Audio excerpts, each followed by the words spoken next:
What do you look for when searching for a stretch wrapper? How do you avoid a machine that doesn't properly wrap your loads, that is labor intensive, and doesn't meet your long-term business plan? Find out in this episode of LantechNOW.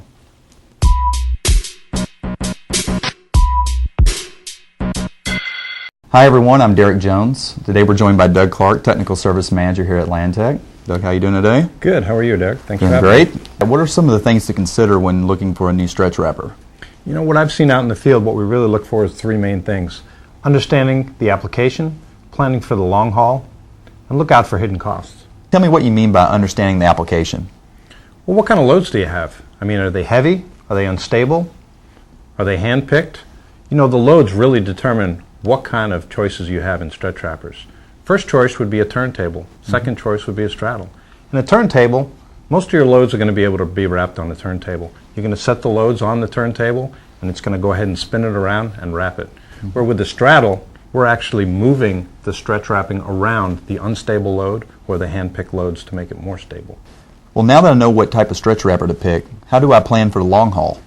Well, you know, you really got to ask yourself, how long are you going to have this piece of equipment? You know, my techs out in the field, they're in the business of getting things fixed, and they need the proper quality tools. If we need to do a quick hit and buy just a cheap tool to go ahead and get something fixed, you know, we'll go and buy a, you know, kind of cruddy screwdriver or something.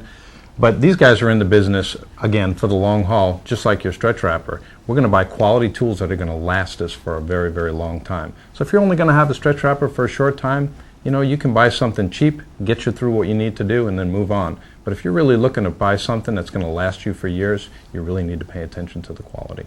Okay. So any good business really needs to take a look at, you know, if I'm going to be in business for a long haul, I need to take a look at the total cost of ownership. You're right, definitely.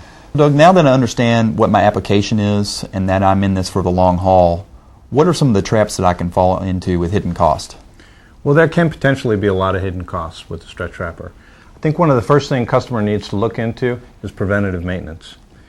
Some companies out there have actually designed and engineered ways to prevent or minimize the amount of preventative maintenance that they do on their machine. I think a customer really needs to understand what they're signing up for when it comes to preventative maintenance. Another area to look into is warranty.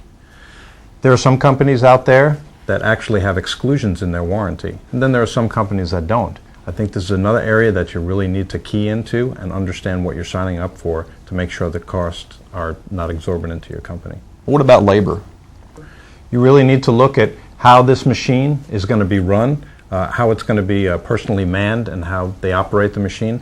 Because a lot of times, if it's a completely automated machine, the cost of running that machine is pretty minimal because you don't actually have to have somebody there babysitting it all the time.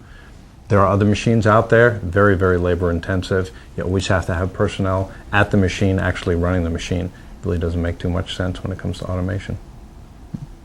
It sounds like we're going to be set up for success if we understand what our application is, we take a look at the total cost of ownership and how the long haul is going to affect this, and also we understand what all the pitfalls are going to be and the traps we can fall into with hidden cost. Yes, that's what we've seen in the field. Well, thanks for joining us today. You're welcome. We appreciate it. Thanks for having me. Well, now you know the three key things to look for when buying a new stretch wrapper and how to get the most out of your money. For more information on stretch wrapping, visit us at Lantech.com.